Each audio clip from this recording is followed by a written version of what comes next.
জাতিসংঘ সাধারণ পরিষদের ৭৯তম অধিবেশনে যোগ দিয়েছেন বাংলাদেশের অন্তর্বর্তী সরকারের প্রধান উপদেষ্টা ডক্টর মোহাম্মদ ইউনূস। তবে নিউ ইয়র্কে জাতিসংঘের সদর দপ্তরে শুরু হওয়া এই অধিবেশনে ভারতীয় সাংবাদিকদের এড়িয়ে গেছেন তিনি। মঙ্গলবার ভারতীয় সংবাদ সংস্থা ANI এ সংক্রান্ত একটি ভিডিও প্রকাশ করেছে। যে মোহাম্মদ ইউনূস আসলে যা ইচ্ছা তাই করবে, কেউ কিছু বলতে আসবে না। আর মোহাম্মদ ইউনূস তিনি নোবেল বিজয়ী, মানে যা যা মিথ্যা কথা বলার তিনি খুল্লা বলে দিতে। জো বাইডেনের সাথে প্রথম দ্বিপাক্ষিক।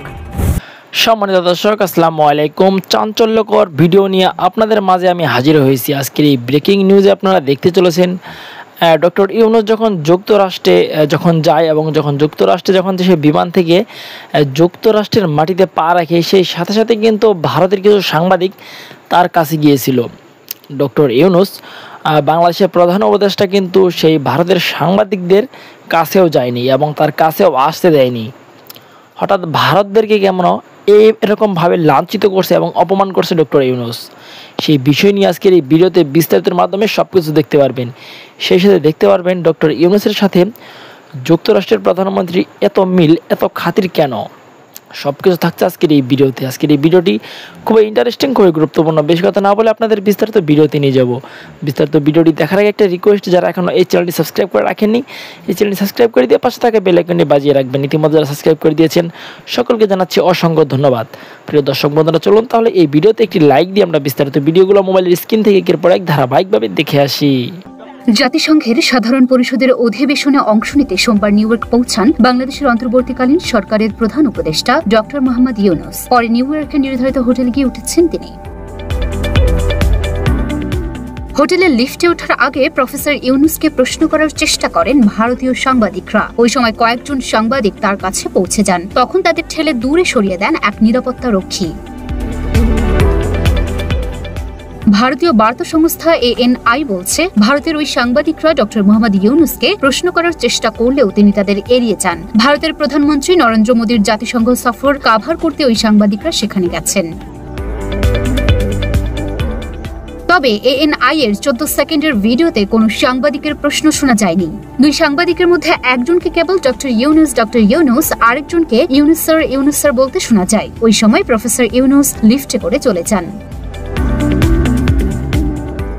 Luna Afroz Nipa, Dhaka post. জাতিসংঘ সাধারণ পরিষদের ৭৯তম অধিবেশনে যোগ দিয়েছেন বাংলাদেশের অন্তর্বর্তী সরকারের প্রধান উপদেষ্টা ডক্টর মোহাম্মদ ইউনূস। তবে নিউ ইয়র্কে জাতিসংঘের সদর দপ্তরে শুরু হওয়া এই অধিবেশনে ভারতীয় সাংবাদিকদের এড়িয়ে গেছেন তিনি। মঙ্গলবার ভারতীয় সংবাদ সংস্থা ANI এ সংক্রান্ত একটি ভিডিও প্রকাশ করেছে। এতে বার্তা সংস্থাটি জানিয়েছে, হোটেলে লিফটে ওঠার আগে ভারতীয় সাংবাদিকরা ডক্টর ইউনূসকে প্রশ্ন করার চেষ্টা করেন। এ সময় কয়েকজন সাংবাদিক তার খুব কাছে চলে যান। তখন তাদের ঠেলে দূরে সরিয়ে দেন এক নিরাপত্তা রক্ষী। ওই ভিডিও পোস্ট করে ANI এর ক্যাপশনে বলা হয়েছে, বাংলাদেশের অন্তর্বর্তী সরকারের প্রধান উপদেষ্টা মোহাম্মদ ইউনূস গতকাল গভীর রাতে যে হোটেলে পৌঁছেছেন সেখানে ভারতীয় গণমাধ্যমের প্রশ্ন এড়িয়ে গেছেন। এদিকে জাতিসংঘ সাধারণ পরিষদের ৭৯তম অধিবেশনে যোগদান করায় ডক্টর মোহাম্মদ ইউনূসকে শুভেচ্ছা জানিয়েছে জাতিসংঘ। প্রধান উপদেষ্টা এমন এক গুরুত্বপূর্ণ সময়ে সফর করছেন যখন বাংলাদেশ জাতিসংঘের সদস্যপদ লাভের ৫০ বছর পূর্তি উদযাপন করছে। ইতিহাস তৈরি করে বাংলাদেশের কোনো সরকার প্রধানের সঙ্গে প্রথমবারের মতো জাতিসংঘের অধিবেশন চলাকালে বৈঠক করলেন মার্কিন প্রেসিডেন্ট জো বাইডেন। মঙ্গলবার স্থানীয় সময় রাত ৯টায় এই বৈঠকে বাংলাদেশের অন্তর্বর্তী সরকারকে পূর্ণ সমর্থন ও সব ধরনের সহযোগিতার আশ্বাস দিয়েছেন বাইডেন। এছাড়া এদিন কানাডার প্রধানমন্ত্রী জাস্টিন ট্রুডোর সঙ্গেও বৈঠক করেছেন ডক্টর ইউনূস। বৈঠকে কানাডায় শিক্ষার্থীদের জন্য ভিসা বাড়ানোর অনুরোধ জানান প্রধান উপদেষ্টা। বাংলাদেশের সঙ্গে পশ্চিমা বিশ্বের কূটনৈতিক সম্পর্কের নতুন দ্বার খুলে গেল ডক্টর ইউনূসের এই সফরের মাধ্যমে। অন্তর্বর্তীকালীন সরকারের প্রধান উপদেষ্টা হিসেবে নোবেলজয়ী ডক্টর ইউনূস দায়িত্ব গ্রহণের পর জাতিসংঘের অধিবেশনে এবারই প্রথম যোগ দিয়েছেন। অধিবেশনের ফাঁকে সর্বাধুনিক প্রযুক্তি ও সেরা মানের উপাদানে তৈরি আরএফএল চেয়ার, ক্ষমতার নয় সমতার চেয়ার। জাতিসংঘের মহাসচিব সহ বিভিন্ন রাষ্ট্রনেতা ও সংস্থা প্রধানের সঙ্গে বৈঠক করবেন ডক্টর মোহাম্মদ ইউনূস। এছাড়া জাতিসংঘের সাধারণ পরিষদের অধিবেশনে আগামী ২৭শে নভেম্বর ভাষণও দেবেন তিনি।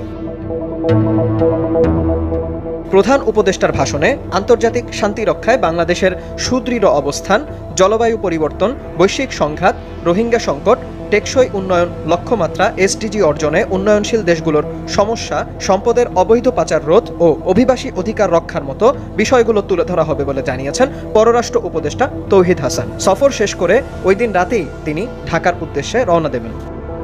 যে মোহাম্মদ ইউনূস আসলে যা ইচ্ছা তাই করবে, কেউ কিছু বলতে আসবে না। আর মোহাম্মদ ইউনূস তিনি নোবেল জয়ী, নোবেল বিজয়ী, অনেক বড় বড় পদক পদবী সমস্ত কিছু নিয়ে যেখানে যেখানে যা যা মিথ্যা কথা বলার তিনি খুল্লা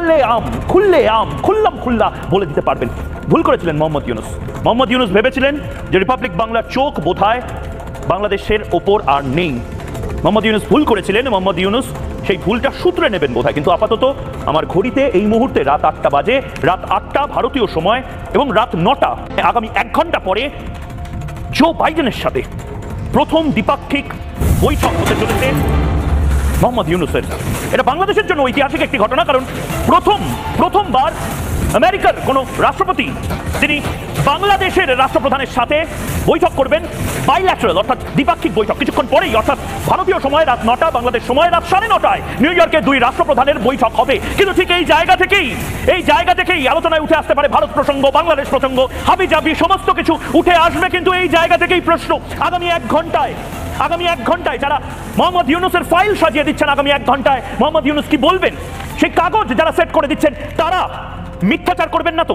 আমি টাইমার অন করছি, কারণ এই টাইমারটা আপনাদের জন্য অন করতে হচ্ছে। কাউন্টডাউন ক্লক, ধামা চাপার কাউন্টডাউন শুরু হচ্ছে আগামী 1 ঘন্টা 1 মিনিট 32 সেকেন্ডের থেকে। কথা বলতে 29 সেকেন্ড 28 সেকেন্ড করে কমছে। আগামী 1 ঘন্টা অর্থাৎ 60 মিনিট আপনাদের কাছে আছে।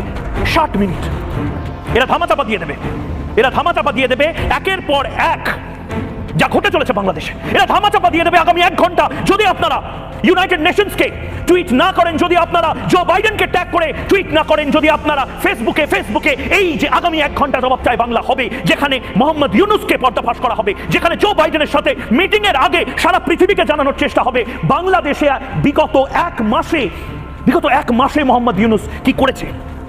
এবং আগামী 1 ঘন্টা আমরা কাউন্টডাউন ক্লক অন রাখবো। বাংলাদেশের সাথে সম্পর্কের ব্যাপারে ভারতের পয়েন্ট অফ ভিউ পাল্টাচ্ছে কিনা সেই প্রশ্ন আমরা অনেকেই করছি। আমরা আশাবাদী কিনা, আমাকে এই ধরনের প্রশ্ন কেউ করেন, আমি সেটা জবাব দেই এবং আমি জানাই যে আমি খুব বেশি আশাবাদী নই। কিন্তু একটা জিনিস আমাদের একটু মনে রাখা দরকার, ভূ রাজনীতিতে এবং আন্তর্জাতিক রাজনীতিতে বাস্তবতা মেনেও কোনো না কোনো একটা সময় নিতে হয়, এটা ছাড়া উপায় থাকে না। এবং সেটা যদি কোনো রাষ্ট্র করে, সেটা যত পাওয়ারফুল হোক তুলনামূলকভাবে, তার জন্য সেটা ভালো। আমি অনেক সময় আমার আগের আলোচনায় বলেছি এই কথা, গত ইলেকশনের আগে, যে সুপার পাওয়ার হতে গেলে ইগো থাকতে পারে না, থাকা উচিত না। আমেরিকার মতো দেশের ক্ষেত্রে বহু ক্ষেত্রে দেখা গেছে যে তারা তাদের যে এক্সপেক্টেড আউটকাম চেয়েছিল কোনো দেশে, তাদের জায়গা থেকে চেষ্টা করেছিল, সেটা তারা ফেল করার পরও তারা সেখান থেকে ফিরে এসে তারা নতুন করে সেই সম্পর্ক রিয়ালাইন করার চেষ্টা করেছে। আমার একটা প্রিয় এক্সাম্পল রিসেন্ট অতীতে যদি বলি, সেটা হচ্ছে ভেনেজুয়েলার সাথে। ভেনেজুয়েলার মাদুরো সরকারের বিরুদ্ধে যখন আপরাইজিং খুব সিরিয়াস আকার ধারণ করে, সেখানে ওয়েস্ট এবং আমেরিকার ইনভলভমেন্ট ছিল, এটা মোটামুটি প্রতিষ্ঠিত সত্য। কিন্তু মাদুরোকে ক্ষমতা থেকে সরানো যায়নি, কারণ চায়না এবং রাশিয়া খুব স্ট্রংলি মাদুরোর পেছনে এসে দাঁড়িয়েছিলেন। আমেরিকার এক ধরনের পরাজয় হয়, কারণ মাদুরো টিকে যান ক্ষমতায়। তারপর তাদের বিরুদ্ধে প্রচুর স্যাংশন দেয় আমেরিকা, এবং স্যাংশন দেওয়ার পরও একটা ঘটনা ঘটে, আমাদের মনে আছে নিশ্চয়ই, বাইডেন যখন রাশিয়া ইউক্রেন আগ্রাসন শুরু করে, তখন তেলের দাম বেড়ে গিয়েছিল। তখন বাইডেন যাবতীয় সমালোচনার পরও সৌদি আরব সফর করেছিলেন এবং তিনি সেখানে মোহাম্মদ বিন সালমানের সাথে বৈঠক করা, ফিস্ট বাম্প করেছিলেন, এবং সেটা প্রচুর সমালোচনা হয়েছে। কারণ বাইডেন ক্ষমতায় আসার আগে খাশোগজি হত্যার কারণে তাকে, মানে মোহাম্মদ বিন সালমানকে একঘরে করে ফেলবেন ধরনের প্রকাশ্য বক্তৃতা করেছিলেন। কিন্তু উনি গিয়েছিলেন যাতে তেলটা অন্তত বাড়ায়, সবকিছু। এই যে খেয়াল করি আমরা, মোহাম্মদ বিন সালমানের সাথে তার এই সম্পর্ক ছিল, সেখান থেকে উনি সরে এসে তার একটা ইন্টারেস্টের জন্য তার সাথে কোলাবোরেট করার চেষ্টা করেছেন। মজার ব্যাপার, মোহাম্মদ বিন সালমান এরপরও তেল উৎপাদন বাড়াননি, এটাকে বাইডেনের গালে চড় হিসেবে দেখেছিল অনেকে। তারপর বাইডেন আমেরিকার পক্ষ থেকে ভেনেজুয়েলার সাথে আলাপ আলোচনা করেছিলেন যে তোমরা যদি তেল উৎপাদন বাড়াও, এবং তারা দীর্ঘদিন তেলের নিষেধাজ্ঞার কারণে তাদের ওই সক্ষমতা কমে গিয়েছিল, আমেরিকা সাহায্য করে সে সাপ্লাই বাড়ানোর কথা বলেছে, এবং সেটার বিনিময়ে তাদের কিছু স্যাংশন কমাবে, এই ধরনের আলাপও করেছে। যাই হোক, ভারত প্রসঙ্গে যেটা বলছিলাম, যে ভারতেরও উচিত হবে এই ধরনের বাস্তবতা মেনে নেয়, এবং কোনো কোনো ক্ষেত্রে মনে হয় যে তাদের কিছু বাস্তব জ্ঞান হচ্ছে যে বাংলাদেশের সাথে আগে তারা যেভাবে ডিল করতো, সেই ডিল এখন করা সঠিক হবে না। সম্ভবত তারা এটা বুঝতে পারছে। আমরা দেখেছি জাতিসংঘের সাধারণ পরিষদে যে বাংলাদেশ প্রতিনিধি দল, তার মধ্যে আমাদের পররাষ্ট্র উপদেষ্টা ছিলেন, তার সাথে ভারতের পররাষ্ট্রমন্ত্রী জনাব জয়শঙ্করের মিটিং হয়েছে। আমরা বুঝতে পারি, খুব বেশি কথা আমরা এখনো জানি না, কিন্তু দুই পক্ষের এনগেজমেন্টের আলাপই হয়েছে, আমরা ধরেই নেব। জয়শঙ্করও সেই রকমই কথা বলেছে। সো এটা আছে। কিন্তু আরেকটা ইন্টারেস্টিং ফাইন্ডিং আমার কাছে, সেটা হলো বাংলাদেশের প্রধান উপদেষ্টা ডক্টর ইউনূসের সাথে জনাব নরেন্দ্র মোদীর বৈঠক হয়নি। এটা নিয়ে নানা স্পেকুলেশন চলছিল এবং আমরা দেখলাম যে ভারত এখানে ব্যাখ্যা দিচ্ছে। ইন্টারেস্টিং, ভারত কি ব্যাখ্যা দিচ্ছে? প্রথম আমরা একটু আসি, ব্যাকগ্রাউন্ডটা বলি। সেটা হচ্ছে প্রথমে এসেছিল ভারতের পত্রপত্রিকাতেই, ডক্টর ইউনূসের পিটিআই এ উনি যে সাক্ষাৎকার দিয়েছেন তারপরে বেশ কয়েকটা গুরুত্বপূর্ণ পত্রিকা বলেই দিয়েছিল তখনই যে এই মিটিংটা হচ্ছে না, কারণ ডক্টর ইউনূস নিজে চেয়েছিলেন জনাব মোদীর সাথে সাইড লাইনে একটা মিটিং করবেন। ডক্টর ইউনূস দায়িত্বে পাওয়ার আগে যখন ঘোষিত হয়েছেন কিন্তু শপথ নেননি, ওই মাঝের সময়টা ফ্রান্স থেকে এবং দেশে ফিরে আসার পরও বিভিন্ন সময়ে বাংলাদেশকে একটা স্বাধীন সার্বভৌম রাষ্ট্র হিসেবে রিপ্রেজেন্ট করতে চেয়েছেন ভারতের সামনে। উনি বাড়াবাড়ি কিছুই করেননি। কিন্তু আমি প্রায় বলি যে এই চাওয়াটা, এইভাবে কথা বলাটাই ভারতের চোখে বাড়াবাড়ি। ভারতের চোখে বাংলাদেশের ডিজায়ার্ড রেসপন্স হবে শেখ হাসিনা যেরকম কৃতদাসের মতো আচরণ করতেন, দাসীর মতো আচরণ করতেন, সেটা যাই হোক তারা খুশি হয়নি। ভারতের পত্রিকা সেভাবে লিখছে যে উনি যেসব কথাবার্তা বলেছেন সেটাকে যারা মোদী ঠিক মতন পছন্দ করেননি পিটিআই এর সাক্ষাৎকারটা, সে কারণে করবেন না। হতে পারে, সম্ভাবনা আছে, এবং ভারত মনে করছে তার দিক থেকে সম্পর্কটা একটু ডাউনগ্রেড করাটা বাংলাদেশকে ভয় তৈরি করবে এবং বাংলাদেশ তখন হন্তদন্ত হয়ে ছুটে আসবে, মেবি দেয়ার স্ট্র্যাটেজি। কিন্তু ইম্পর্টেন্ট কথা হচ্ছে এটা নিয়ে যখন প্রচুর স্পেকুলেশন ভারতে হচ্ছে, বাংলাদেশেও আমরা প্রচুর স্পেকুলেট করছি এবং আমরা বাংলাদেশ এটার বিরুদ্ধে কথা বলছি, যখন এটাকে কগনিজেন্সে নেওয়া হচ্ছে, ভারতের পক্ষ থেকে ব্যাখ্যা করা হয়েছে কেন এই বৈঠকটা হচ্ছে না। আমি একটু যদি পড়ি, যে একটা প্রশ্ন করা হয়েছে তখন বলছেন, মানে আপনারা জানেন এবার আমাদের প্রধানমন্ত্রী খুবই সংক্ষিপ্ত সফরে নিউ ইয়র্ক গিয়েছিলেন। তার সফরের মেয়াদ ছিল মাত্র 55 ঘন্টা এবং কয়েক মিনিট আগে তিনি নিউ ইয়র্ক থেকে নয়াদিল্লির উদ্দেশ্যে রওনা হয়েছেন। অন্যদিকে বাংলাদেশের তত্ত্বাবধায়ক সরকারের উপদেষ্টা এখনো নিউ ইয়র্ক গিয়ে পৌঁছাননি। যেহেতু উভয়ের ভ্রমণ শিডিউল ভিন্ন ছিল, তাই এবার তাদের মধ্যকার বৈঠকের কোনো সুযোগ ছিল না।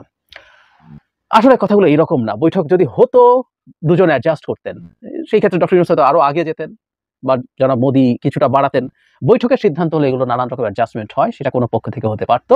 সুতরাং সময়ের জন্য এটা হয়েছে, এটা আমাদের মনে করার কোনো কারণ নেই। কারণটা ভিন্ন, কারণটা আমরা যেটা ধারণা করছি সেটাই হতে পারে। কিন্তু সিগনিফিক্যান্ট হচ্ছে এই যে ব্যাখ্যা দেয়াটা, যে না আমরা আসলে আন্তরিকতা আমাদের ছিল, সেই আন্তরিকতার অভাব নেই, কিন্তু আমাদের এই কারণে এবার হয়ে ওঠে নাই। আমরা মনে করতে পারবো কিছুদিন আগে যখন আমাদের নোয়াখালী, ফেনী, কুমিল্লা অঞ্চলে প্রচন্ড বন্যা হচ্ছিল, তখন আমরা অনেকে মণিপুরের ভারতের একটা হাইড্রো ইলেকট্রিক প্রজেক্টের ড্যামের স্লুইস গেট খুলে দেওয়াকে ব্লেম করছিলাম, যে ওটা থেকে পানি এসেই এই ঘটনা ঘটাচ্ছে। ওটা পানি কিছু রোল প্লে করেছে, কিন্তু এটা ম্যাসিভ না, এটা ট্রু। মণিপুরে প্রচুর বন্যা হচ্ছিল এবং সেই বন্যায় ভেসে যাচ্ছিল, এবং সেই ড্যামটা আসলে বাংলাদেশের বর্ডার থেকে 120 কিলোমিটার দূরে, মানে আপনার পানি যদি ছাড়েন তাহলে এটা ভারতেও 120 কিলোমিটার ধরে ভাসাবে, তারপর বাংলাদেশে আসবে। মজার ব্যাপার, ভারতের পক্ষ থেকে এটার ব্যাখ্যা দেওয়া হয়েছিল। এই ব্যাখ্যা দেওয়াটাকে আমি মনে করি একটা ভালো লক্ষণ। ঠিক একইভাবে এখন ডক্টর ইউনূসকে নিয়ে যখন নানান স্পেকুলেশন হচ্ছে, এগুলো সত্যও যদি হয়, এগুলো সত্য বলে আমরা ধারণা করতে পারি, আমি অন্তত বুঝি এটা সত্য, কারণ বিজেপি এবং ভারতের পররাষ্ট্র নীতির একটা প্যাটার্ন আমি আসলে দেখতে পাই, খেয়াল করি। সুতরাং তারা কি করতে চায়, তারা চায় চাপ তৈরি করার মাধ্যমে সব রকম তাদের স্বার্থ নিশ্চিত করবে। সুতরাং এই চাপ তৈরিরই একটা চেষ্টা বলে আমি মনে করি। কিন্তু এই যে ব্যাখ্যা দিচ্ছেন একটু অন্যভাবে, তার মানে বাংলাদেশের ভেতরে যে এটা নিয়ে সমালোচনা হচ্ছে মিডিয়াতে, আমাদের নেটিজেনরা তাদের সোশ্যাল মিডিয়াতে প্রচুর আলোচনা করছেন, শোরগোল করছেন, এটাকে ভারত কগনিজেন্সে নিচ্ছে। মজার ব্যাপার, ভারত এই জিনিসটা কোনোদিন কগনিজেন্সে নেয় নেই। আমি বলছি না যে ভারত এটা জানতো না। ভারতের এত সংস্থা, এত কিছু, ভারতের গোয়েন্দা সংস্থা আমাদের দেশে ছেয়ে আছে, এটা কোনো সন্দেহ নাই, ছিল। তো তাদের না জানার কোনো কারণে বাংলাদেশে কি হয়, বাংলাদেশের মিডিয়াতে কি হয়, সোশ্যাল মিডিয়াতে কি হয়, মানুষ কতটা ক্ষুব্ধ হয়েছে, কিন্তু তারা এতদিন মনে করতে এগুলোকে আমাদের পাত্তা দেওয়ার কিছু নাই। আমাদের একজন শেখ হাসিনা আছে, যিনি তার সিভিল মিলিটারি ব্যুরোক্রেসির মাধ্যমে মানুষকে অপ্রেস করে সবকিছু অর্জন করে ফেলবেন, ক্ষমতায় টিকে থাকবেন এবং ভারতের তাতেই চলবে। তারা মানুষের সাথে এই এনগেজমেন্ট, মানুষের সাথে এই ব্যাখ্যা দেয়া, মানুষ কি মনে করছে তার ভুল ভাঙানোর চেষ্টা করা, সেগুলো তাদের চিন্তাতেই ছিল না। যে ব্যাখ্যা দেয়া হলো তাতে কি ভুল ভাঙলো? উত্তর হচ্ছে ভুল ভাঙলো না। আমার ভুল ভাঙেনি, আমি এই ব্যাখ্যাটা গ্রহণ করি না। কিন্তু তারপরও আমরা খেয়াল করবো, উনি একটা ব্যাখ্যা যখন দেওয়ার চেষ্টা করছেন, তার মানে হচ্ছে আপনি আমাকে এখন ন্যূনতম কগনিজেন্সে নিচ্ছেন, ন্যূনতম পাত্তা দিচ্ছেন। আপনি মনে করছেন আমি যা বলছি সেটা ভুল, এবং এই ভুল বোধটা যদি ক্রমাগত থাকে, আপনি মনে করছেন সেখানে আপনাকে অ্যাড্রেস করা দরকার, তার মানে আপনি আসলে কিছুটা পাত্তা দিচ্ছেন। আমি এটুকু বলতে চাইছি। আমরা যখন ভুল এবং হাস্যকর ব্যাখ্যাও কাউকে দিতে যাই, আমরা ওই মানুষটাকে কিছুটা হলে পাত্তা দেই বলে সেটা দিতে চাই। আমরা যদি কখনো আর পাত্তা দেওয়ার প্রয়োজন মনে না করি, আমরা আসলে ব্যাখ্যাই দেবো। ব্যাখ্যা দেওয়ার কি আছে? ব্যাখ্যা দেওয়ার কিছু নাই, খুব হালকা কথা। কিন্তু উনি ডিটেইল ব্যাখ্যা দিচ্ছেন। আমি এটাকে আউট অফ কনটেক্সট দেখতে বলছি না, আমি ওই বন্যার ব্যাপারটাকে ওটার সাথে মিলিয়ে দেখতে বলবো। দুটো ব্যাপার যদি একসাথে মেলাই তাহলে সেটা দেখা যেতে পারে। আমি জানি না ভবিষ্যতে ভারত আসলে তার সম্পর্ক কতটুকু রিয়ালাইন করবে আমাদের সাথে, কিন্তু তাদের উচিত হবে খুব প্যারাডাইম শিফটের মতো রাতারাতি না হলো, ওটা হলে সবচেয়ে ভালো হতো। সারা পৃথিবীতে এখন বহু দেশ মুহূর্তেই তাদের ফরেন পলিসি কোনো একটা দেশের প্রতি দ্রুত পাল্টে ফেলে, আমি প্রচুর উদাহরণ দিতে পারবো। কিন্তু ভারতের ডিপ স্টেট সম্ভবত সেটা করবে না, সরকারও যেটা আছে সেটাও তার ইন্টারনাল বা ডোমেস্টিক পলিটিক্সের কারণে তার জন্য সহজ হবে না। কিন্তু তাদের আসলে ধাপে ধাপে এই ধরনের চিন্তা করা উচিত, এবং সেটা যদি তারা কন্টিনিউ করে এটা ভালো লক্ষণ, এবং এটা আমাদের দুই দেশের জনগণের জন্যই কল্যাণকর হবে। প্রিয় দেশবাসী, শুরু থেকে শেষ পর্যন্ত যারা এই ভিডিওটি দেখেছেন সকলকে জানাই অসংখ্য অসংখ্য ধন্যবাদ। যারা এরকম নিউজ ভিডিও পেতে পছন্দ করেন তারা অবশ্যই এই চ্যানেলটি সাবস্ক্রাইব করে পাশে থাকা বেল আইকনটি বাজিয়ে দিবেন। যারা এখনো এই ভিডিওটি শেয়ার করেননি, এই ভিডিওটি দ্রুত শেয়ার করে সকলকে দেখার সুযোগ করে দিন। আজকের মতন এই পর্যন্ত, দেখা হচ্ছে পরবর্তী কোনো ভিডিও নিয়ে ইনশাল্লাহ।